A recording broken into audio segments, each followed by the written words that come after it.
Protest है इसका कारण ये है इंडियन नर्सिंग काउंसिलिंग। ठीक है, हम लोग बीएससी नर्सिंग से हैं, स्टूडेंट है। ठीक है, इंडियन नर्सिंग काउंसिल ये होता है तो ऑल इंडिया स्टेट में हम लोग मतलब जॉब कर सकते हैं। ठीक है, वो अप्रूवल है नहीं इस यूनिवर्सिटी में। ठीक है, यहाँ पर 6 महीने से गोल गोल घुमाया जा रहा है। ठीक है, यहाँ पर 6 महीने 7 महीने को गोल गोल घुमाया जा रहा है, टाइम पर टाइम दिया जा रहा है, लेकिन कभी भी आईएनसी नहीं आया यहाँ पर। ठीक है, तब लास्ट टाइम मैंने ऑप्शन उठाया था तो लास्ट टाइम बोल रहे थे, सर भी बोल रहे थे, वहाँ पे रिम्स यूनिवर्सिटी सर भी बोल रहे थे ठीक है आईएनसी ऑफिस चले जाओ दिल्ली, वहाँ पर डिटेल ले लो। तो हम लोग आईएनसी ऑफिस भी गए, वहाँ पर भी बात किए, हम तो थे नहीं लेकिन हमारा दोस्त भी था, उनके अकॉर्डिंग हम लोगों का इन्फॉर्मेशन मिला है। ठीक है, तो वहाँ पर बोल रहे थे पूरा 3 घंटे का मीटिंग हुआ, 2.5 घंटे का मीटिंग हुआ।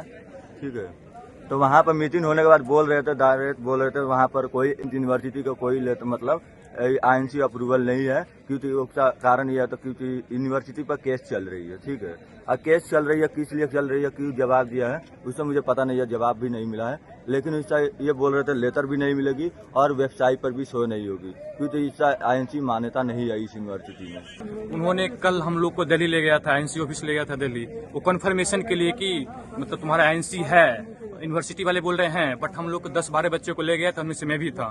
लेकिन जब आईएनसी ऑफिस हम लोग गए, आईएनसी ऑफिस फाइनली रिजेक्ट कर दिया कि तुम्हारा बैच 25-26 का आईएनसी नहीं है।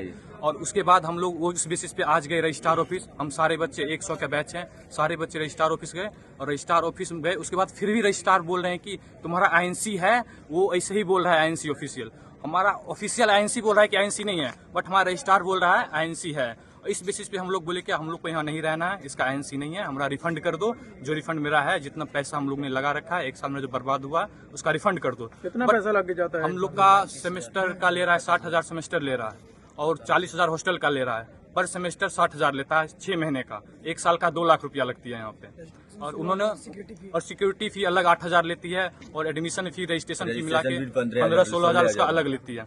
और मैंने यही बोलने गया कि सारे बच्चे के मेरा रुपया रिफंड कर दो, बट उन्होंने रुपया रिफंड करने की बजाय एक नया टाइम दे दिया। उसके बाद हम लोग मान गए कि उन्होंने बोला 7 दिन वेट कर लो, हम लोग मान गए कि 7 दिन वेट कर लेते हैं, आईएनसी का कंफर्मेशन आ जाएगी, हम लोग वेट कर लेते हैं। लेकिन उनमें से जो 4-5 बच्चे हाईलाइट थे हमारे बैच के, जो बोल रहे थे आके, उनको रस्टिकेट कर दिया गया और रस्टिकेट 1 वीक के लिए कर दिया गया। उन लोग को कहा गया कि हॉस्टल छोड़ दो और बाहर रहो 1 वीक के लिए। लेकिन हम सारे बच्चे एकजुट होकर बोले क्या ये सबका मतलब पॉइंट बोला है, इसलिए ये अकेला नहीं जाएगा, सब बाहर जाएंगे, इन लोग के साथ जाएंगे।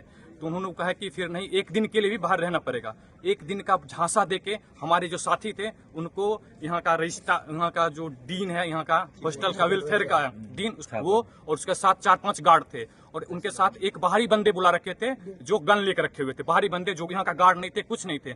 उन सब ने उनको जाके पहले इन आउट होती है, हॉस्टल से जब निकलती है तो उस पर लिखना पड़ता है कि हॉस्टल से बाहर जा रहे हैं, उस पर उनसे साइन करवा लिया। एक प्राइवेट हॉस्टल के रूम में ले गया, नितिन थापर और उसके साथ 4-5 जो गार्ड थे, उन्होंने मिलकर उसको अच्छी से मारा, पूरा पीटा उसको। क्या नाम था उसका? उसका हर्षराज नाम था, हमारा सहपाठी था, हमारे क्लासमेट था। उसको पीटा।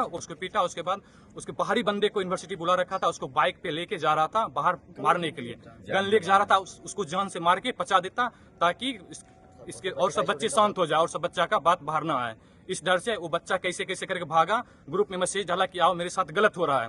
तो सारे बच्चे इकट्ठा हुए, सब जाकर उसको छुड़वाने के बाद जो बाहरी बंदे थे जो उनको मारने आए थे, उनको पुलिस वगैरह सब आके प्रोटेक्शन दे रही है। हम लोग बोले उसको बाहर निकालो, हम उससे डील करने क्यों ऐसा कर रहे थे, और वो सब आके पुलिस वगैरह आके उसको खुद प्रोटेक्शन दे रही है।